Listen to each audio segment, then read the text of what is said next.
Hello, this is Karim Abdullah. Today we're in Fort Lauderdale, Florida. We're taking you on a tour to the millionaires' houses. Let's start with the yacht of James Simmons. The yacht is priced at $100 million. As for James, he's a billionaire from New York. His net worth is $16.1 billion, made by investment in technology. By the way, the yacht is parked at the exclusive Bahia Club. The average docking price is $10,000 per night.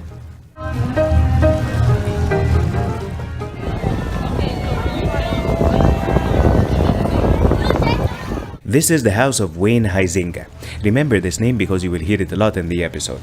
Wayne started his life by borrowing $4,000 from his sister to buy a pickup truck, and then went around Chicago collecting garbage.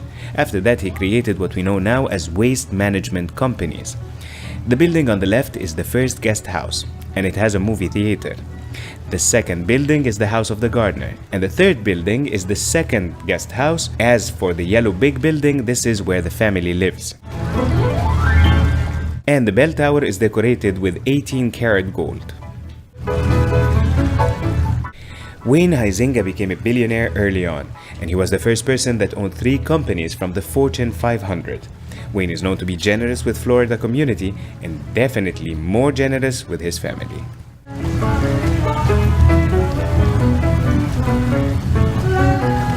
The house behind the white yacht is the house of Chuck West, the CEO of Pet Supermarkets. As for the yacht, this was his sweet 16 gift to his daughter. She named it Party Girl. However, she didn't like it that much, so she bought a new one, named it Party Girl 2.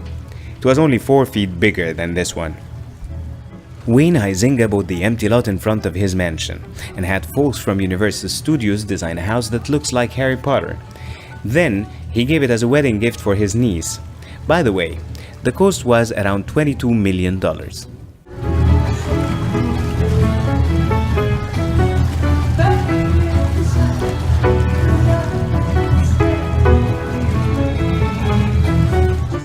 They call this house the White House of Florida. The gentleman that owns it is Jack Hutchins. He's an inventor that when he was working in General Motors, he invented the electronic magnetic clutch, the piece of the AC that makes sure it doesn't freeze. He invented it on his private piece of land, and when General Motors refused to give him any say in it, he took them to court, and actually he won. He won $3.25 for every car that was manufactured over 35 years. The original lawsuit was almost $300 million.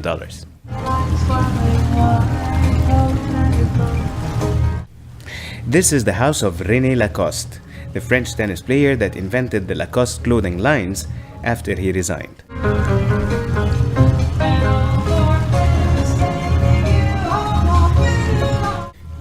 This yacht is Mangusta. Mangusta yachts runs completely on jet propulsion.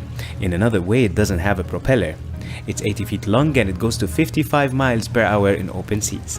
No wonder that this house looks like a castle. It's because it was built for the most infamous and feared gangster of his day, Bugsy Siegel. Bugsy Siegel was killed in a very mysterious way, and he is the reason we now have the Sin City, Las Vegas.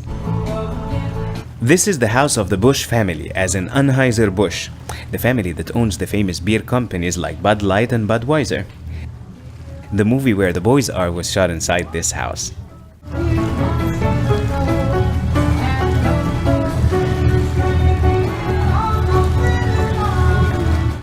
This house belongs to John Herma, the former COO of Kohl's department stores.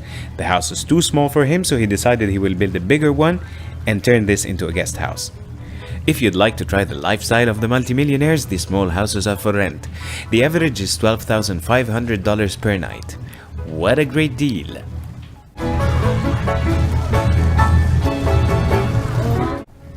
This is the house they used in Cape Fear movie. This house used to be owned by Johnny Weissmuller, the actor that was known for doing Tarzan. If you were a fan of the show Miami Vice, you should be able to remember this house easily, as 17 episodes of the show were shot in here. That's because the house belongs to Michael Mann, the famous TV producer. Please share the video and follow the channel for more very interesting episodes from all over the world. I'm Karim Abdullah, was with you today from Fort Lauderdale, Florida, the yacht capital of the world.